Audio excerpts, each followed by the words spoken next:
হরে কৃষ্ণ, রাধে রাধে, জয় শ্রী গৌর হরি, জয় শ্রী গৌর নিতাই, জয় জগন্নাথ মহাপ্রভু কি জয়। বন্ধুরা, আজকে শুক্রবার আর এখন বাজে বেলা 11টা।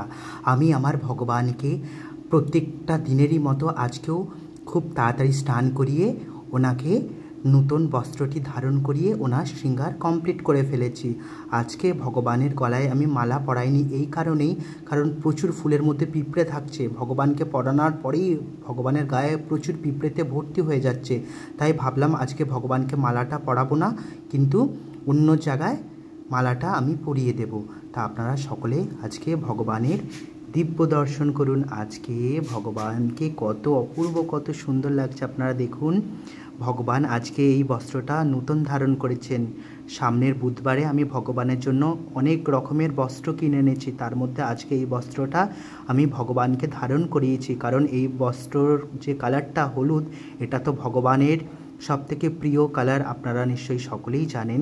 তা আপনারা সকলেই ভগবানের দিব্য দর্শন করুন। আর ভগবানকে আজকে কেমন লাগছে অবশ্যই আপনারা কমেন্টে জানাতে কেউ ভুলবেন না। সাথে সাথে অবশ্যই রাধে রাধে লিখবেন। দেখুন, ভগবানকে ওই জন্যই তো বলা হয় পীতাম্বর। পীতাম্বর মানে উনি পীত বস্ত্র ধারণ করেন, পীত মানে হলুদ রঙের বস্ত্র ধারণ করেন বলেই ভগবানকে বলা হয় পীতাম্বর। দেখুন কত দিব্য, কত সুন্দর, কত অপূর্ব লাগছে আমার ভগবান শ্রী গোবিন্দকে, যেন সাক্ষাৎ রাধা রানীর লাগছে। কত মিষ্টি, মানে কি বলবো, এত অপূর্ব লাগছে, সবসময় মনে হচ্ছে ভগবানের দিকে তাকিয়েই থাকি। তা বন্ধুরা, আজকে আমি ভগবানের জন্য বিশেষ কিছুই তেমন রন্ধন করতে পারিনি, কারণ এখানে মানে সবজি টবজি তো বন্যার কারণে, বৃষ্টির কারণে সব কিছুই নষ্ট হয়ে গেছে। আর সেই মতো বাজারেও সবজি অতটা অ্যাভেলেবেল হচ্ছে না, আর তেমন কিছু সবজিও বসছে না, তাই ভগবানের জন্য তেমন কিছু বিশেষ আমি আজকে রন্ধন করতে পারিনি। যেটুকু উনি আমাকে ক্ষমতা, সামর্থ্য এবং শক্তি দিয়েছেন, সেই অনুযায়ী আমি ভগবানের ভোগ রন্ধন করে ভগবানকে ভোগ সেবা নিবেদন করেছি।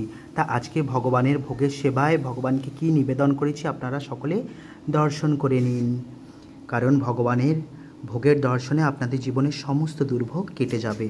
এখানে রয়েছে অন্ন, তুলসীপত্র, এখানে রয়েছে ভেন্ডি ভাজা মানে ঢ্যাঁড়স ভাজা, এখানে রয়েছে পটল ভাজা, এখানে রয়েছে কাঁকরোল ভাজা, আর এখানে রয়েছে হচ্ছে আলু করলা ভাজা, সাথে রয়েছে মুগের ডাল, আর এখানে রয়েছে বেগুন, আলু, কচু, ঝিঙে দিয়ে একটা গামাখা তরকারি। আর আপনারা সকলেই জানেন যে কচু স্বয়ং রাধারানীর কত প্রিয় সবজি। আর সাথে আছে জল ও তুলসীপত্র।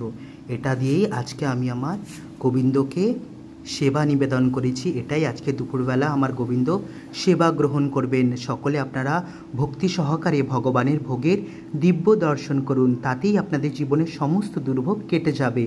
আর আপনারাও আপনাদের বাড়িতে আপনাদের শক্তি সামর্থ্য অনুযায়ী যেটুকু পারবেন ভগবানের সেবা শুরু করুন। নিজেদের জীবনটাকে এমন করে বৃথা একদমই নষ্ট করে দেবেন না।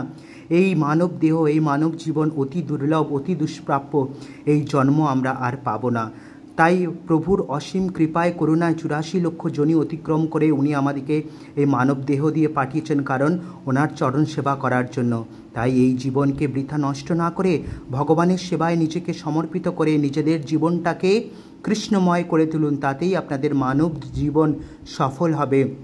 আর আপনারা যারা যারা ভক্তির পথে আছেন তারা অবশ্যই জানেন যে ভগবানকে নিজের হাতে স্নান করানা, বস্ত্র পরানা, শৃঙ্গার করানা, তারপরে নিজের হাতে ওনার জন্য ভোগ রন্ধন করে ওনাকে ভোগ লাগানো, তার একটা আলাদা শান্তি, অনুভূতি, আলাদা ভালোবাসা। সেই ভালোবাসা, শান্তি, অনুভূতি বিশ্বব্রহ্মাণ্ডের কোথাও আপনারা পাবেন না। একমাত্র ভগবানের সেবায় নিজের জীবনকে যদি নিয়োজিত করতে পারেন, তবেই এই আনন্দটা আপনারা সকলেই বুঝতে পারবেন। ভগবান ছাড়া গতি নেই, কৃষ্ণ ছাড়া গতি নেই।